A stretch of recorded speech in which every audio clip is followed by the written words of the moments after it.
안녕하세요, 찰리브라입니다.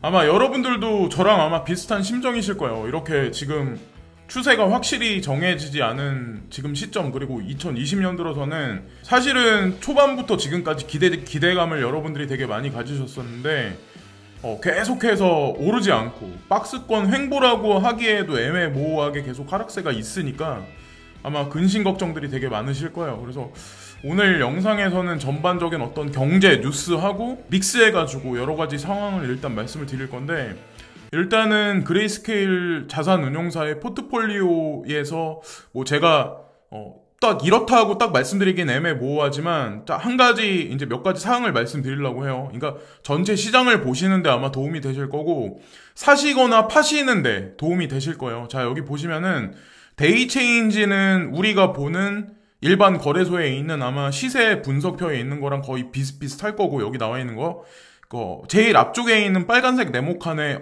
AUM이라고 어음이라고 있죠. 이게 총량이거든요. 본인들이 가지고 있는 총 어떤 그 규모에 관해서 나와 있는 거고, 이거를 가만히 매일매일 추종을 하시다 보면은 매일매일 이 액수가 조금씩 변하는 걸 느끼실 거예요. 그 얘기가 뜻하는 게 뭐냐면 보통 이더리움 클래식이다 딱 했을 때 예전에 이더리움하고 거의 비슷한 양을 가지고 있었거든요. 그러니까 그레이스케일 자산운용사가. 근데 요 근래 이더리움 클래식이 조정 장세가 상대적으로 다른 코인들보다 되게 많이 깊었을 거예요. 근데 여기 보시면 얘네들도 총량을 많이 줄여놨잖아요. 그 얘기인즉슨 얘네들도 똑같이 다 팔고 있었단 얘기예요.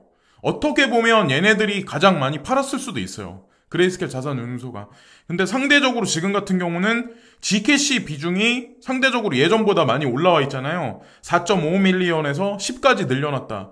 그래서 차후에는 또다시 근데 변동성이 있을 거예요. 여기 보면은 이 그레이스케일 자산운용사의 포트폴리오 총량의 총 액수를 보시면은, 그래서 그거를 보시면서 내 자신도 한번 비슷비슷하게 한번 뭐 매일매일 사고 파시는데 움직임을 한번 동조화해서 움직여 보시면 어떨까, 그런 생각도 하고. 그래서 여기서 만약에 양이 많이 늘려났다는 얘기는 사실상 줄일 가망성도 있거든요. 오히려 그러니까 반대로 해야 된다는 거죠. 예, 그래서 어쨌건 아직까지도 비트코인 같은 경우 80% 이상 그레이스케일 자산운용사도 이제 홀딩하고 있는 거니까 그걸 반드시 이제 인지를 하셔야 되고, 그리고 이거는 돈 알트라는 사람이 차트를 그려서 예견하는데, 최근 들어서 가장 어떻게 보면 차트상으로 가장 많이 잘 맞춘 사람이 트위터계에 네임드 있는 사람 중에 돈 알트라는 사람이거든요. 그 왜 그러냐면 이 사람이 그때 자기가 여행을 간다고 얘기를 했었어요, 사람들한테.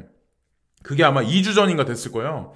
근데 이 사람이 떠난다고 말하고 단기적으로 반등이 있었어. 그런데 또다시 지금 박스권 하향 장세 있잖아. 여기서 이탈해버리면 급락 가능성도 있는데, 이 사람 얘기가 어떻게 보면 다 여태까지 봤을 때 다른 사람들보다 얘기가 거의 맞거든요. 근데 이 사람이 오늘 무슨 얘기를 했냐면, 비트코인이 향후에 이제 10일 안에 상승 추세 전환이 없다면 상당히 깊은 하락을 예상한다라고 얘기를 해요. 그러니까 이 사람이 보는 측면에서는 본인은 지금 헤드앤숄더 패턴이 반드시 그려질 거라고 이제 생각을 한편으로는 하고 있고, 상승 추세가 없다면 $8,000 초반까지도 지금 열고 보고 있거든요. 그래서 어떻게 될지 모르겠지만 어쨌건 이 사람 같은 경우는 지금 그런 얘기를 했다는 걸 여러분들이 한편으로는 이제 인지를 하셔야 되고, 자, 코로나 바이러스가 지금 확장되면서 주식시장이 10% 정도 추가적인 어떤 조정 장세가 있을 수 있다, 하락세가 있을 수 있다. 이거를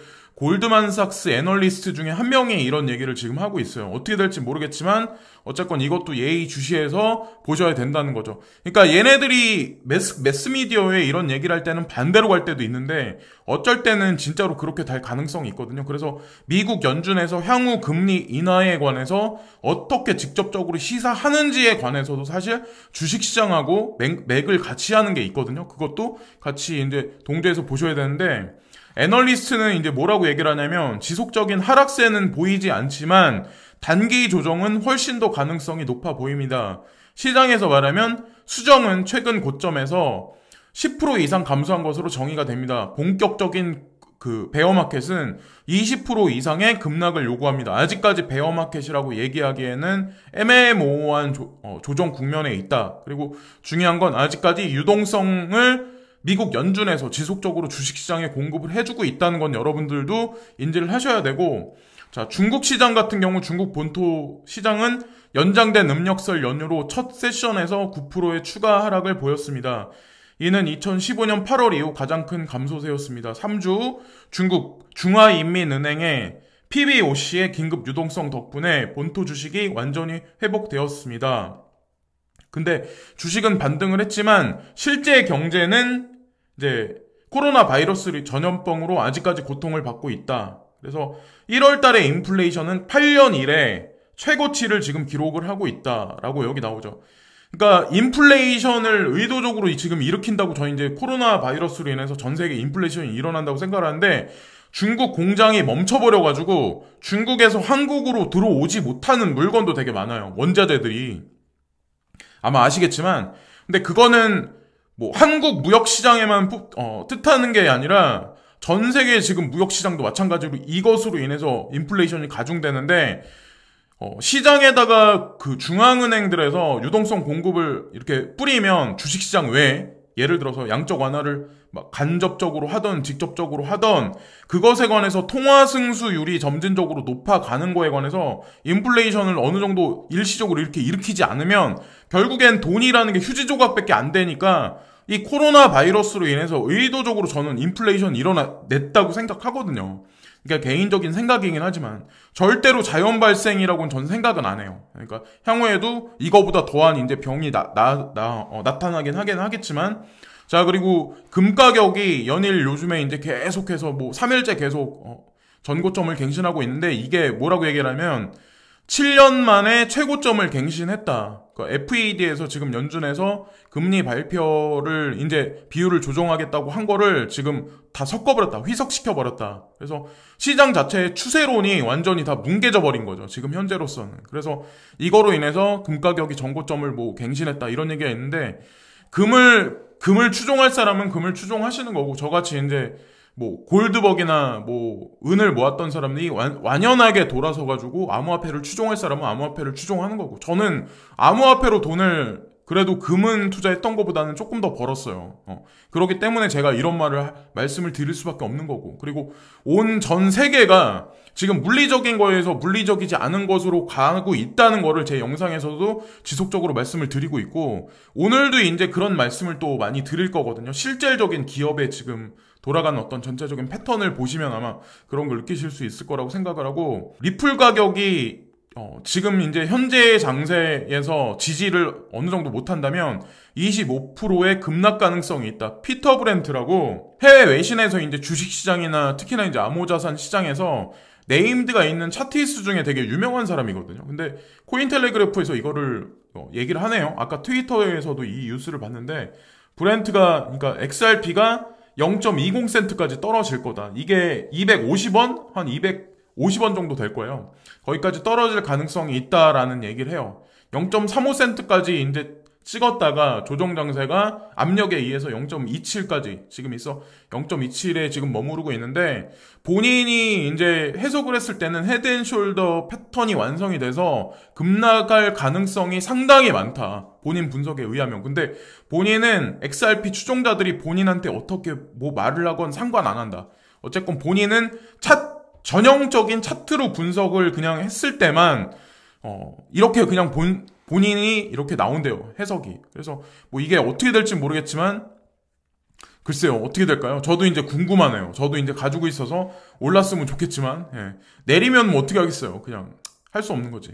자, 이더리움은 지금 홀딩을 되게 잘 하고 있다. 그래서 지금 가격 지지 노선이 잘 이렇게 정리가 되고 있다. 이런 얘기를 하고 있고, 그리고 비트코인 같은 경우도 지금 보면 아직까지 불리시 패턴이라고 본인은 스탠스를 유지하고 있다. 이런 얘기를 해요. 그래서 온리 그냥 XRP만 지금 차트적으로 되게 안 좋다라는 얘기를 하는 사람들이 아마 피터 브렌트 말고도 상당히 많은 사람들이 아마 그런 얘기를 많이 할 거예요. 근데 중요한 건 비트코인이 진짜로 여기서 급락세를 보여서 8,000불까지 찍으면 이 사람 말한 대로 그 XRP 같은 경우도 0.20센트까지 250원대, 70원대 이때까지 떨어질 가능성이 있다는 거죠. 예, 그래서 그런 면도 이제 향후 장세에 이제 보셔야 된다고 생각을 하고, 스웨덴에서 새로운 중앙은행 디지털 통화를 테스트 중이다. 근데 여기서 이제 제가 중요한 문장이 하나 있더라고요.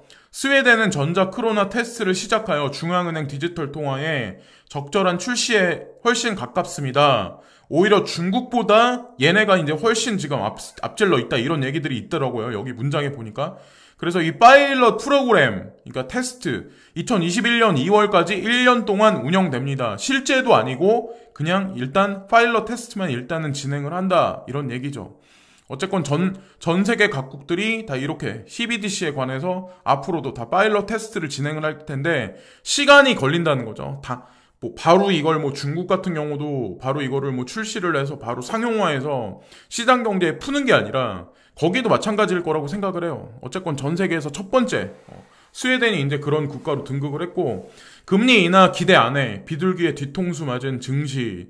그래서 주식이 지금 조정 장세에 있는지 모르겠지만, 우리가 인지해야 되는 게 뭐냐면, 4월 말까지 유동성 공급은 주식시장에 지속적으로 하기로 이미 약속은 돼 있다는 거. 그래서 깊은 조정 장세에 들어가지 않을 가능성이 되게 많다는 걸 우리가 알아야 되고, 그리고 점진적으로 유동성 공급을 하는 거를 감소시킨다는 게 이미 연준에서 그대로 발표를 했다는 것도 알아야 되고, 그래서 주식시장이 조정 장세가 있다면 아마 점진적으로 하락할 가능성이 많다. 그리고 5월 달에 금리 인하 기대감을 발표할 가능성이 많다. 이때는 지금 여기 사진에 나와 있는 사람들은 연방준비은행의 2인자라는 사람인데, 이 사람이 그런 얘기를 했대요.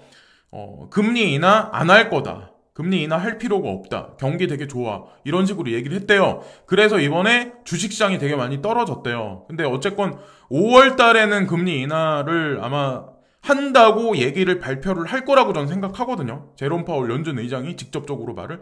그래서 이게 7월 말에 확정 발표가 되면 4차 양적 완화로 들어가는 기로에 서지 않을까. 그래서 5월달 한 이때쯤부터 아마 장세 변화가 되게 많이 있을 거라고 저는 한편으로 또 보거든요. 암호화폐 같은 경우는 직접적인 언급이 나와야 되니까, 금리가 꺾인다, 돈이 휴지 조각이 될 것 같은 어떤 그런 기대심이 있어야 주식시장이 어떻게 되든, 그리고 아니면 암호화폐 장세가 어떻게 되든 분명히 뭔가 변화가 있을 거라고 생각을 해요. 근데 시간이 지금 우리가 생각하는 것보다 계속해서 뒤로 미쳐지니까 대응을 하시든 트레이딩을 하시든 수익을 내시는 거는 각자 알아서 자기가 잘 해야 된다고 생각을 해요. 근데 멀뚱멀뚱 그냥 홀딩했다고 해서 지금 정답은 분명히 아니거든요. 왜냐면 급락할 가능성이 분명히 있어요. 한쪽 측면에서는.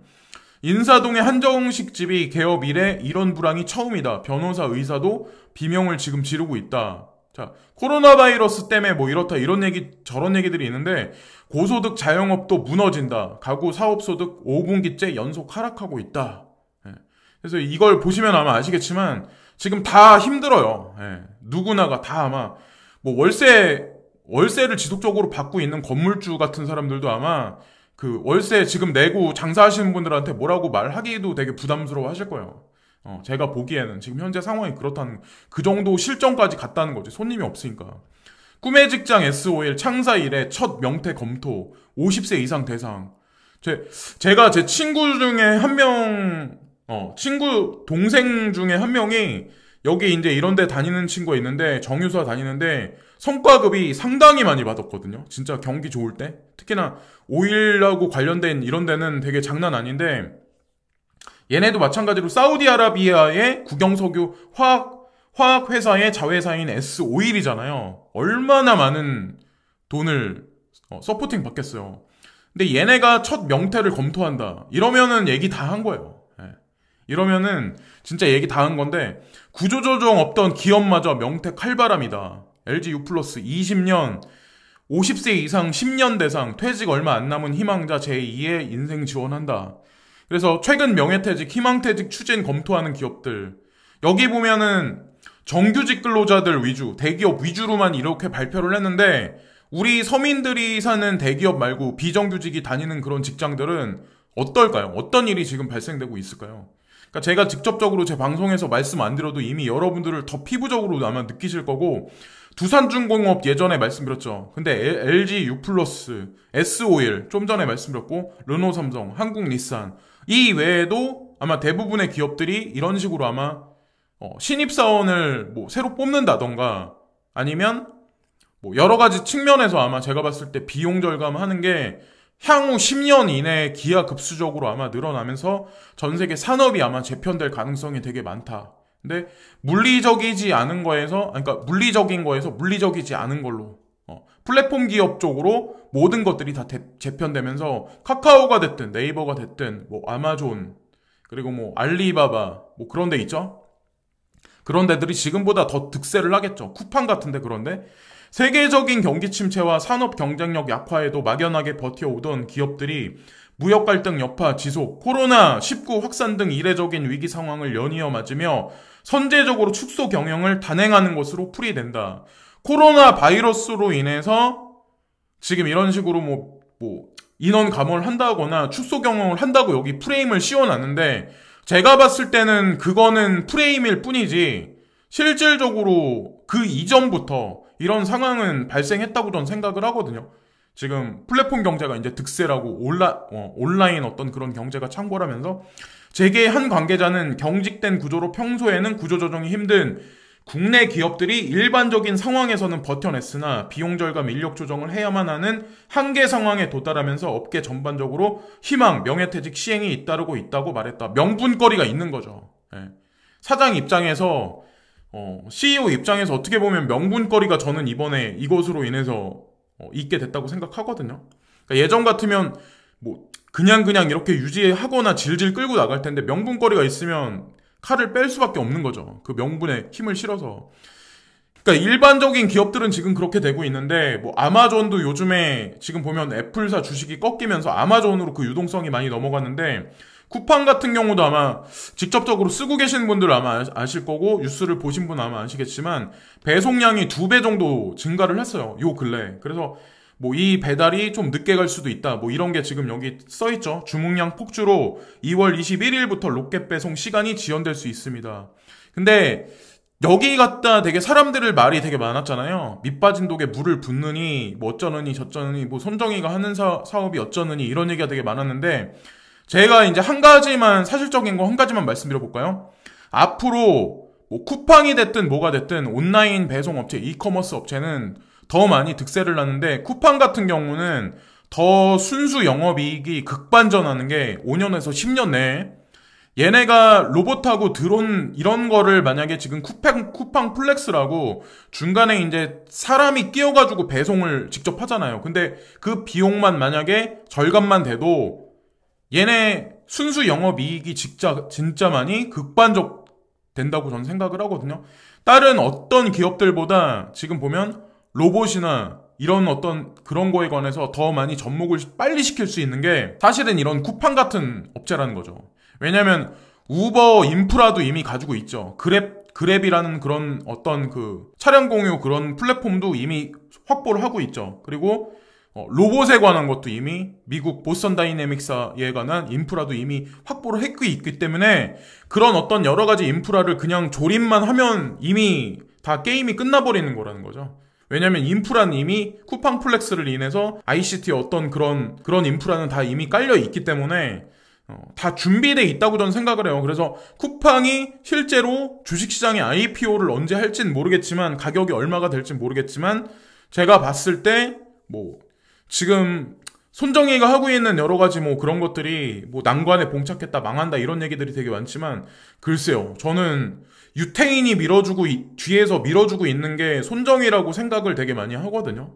그러니까 절대 망할 수 없다는 거죠. 그가 하는 모든 이런 어떤 여러 가지 어떤 투자 행위는, 그게 그리고 암호화폐랑 분명히 연결이 돼 있고, 지금 현재의 어떤 그 박스권 장세 내에서 막 내 코인이 안 올라 그런 것만 수치적으로만 바라보지 마시고 전 세계가 지금 어떻게 움직이나, 그리고 그 안에서 이런 플랫폼 산업이 창궐하면 암호화폐가 도대체 어떻게 작용할지를 거기다 기대감을 많이 이렇게 붙이시면서 그렇게 보시는 게 제가 봤을 때 더 바람직할 거라고 생각을 해요. 지금 뭐 내 리플 코인이 얼마 가네 이렇게 계속 봐봐야 의미 없고 괜히 마음만 아프죠. 스트레스만 되게 많이 받으시고. 그래서 오늘도 이런저런 말씀을 드렸는데 엄청 핵심적인 뉴스는 말씀을 못 드린 것 같네요. 매일 똑같은 말만 말씀을 드린 것 같고, 오늘도 시청해주신 모든 분들께 진심으로 감사를 드리고요.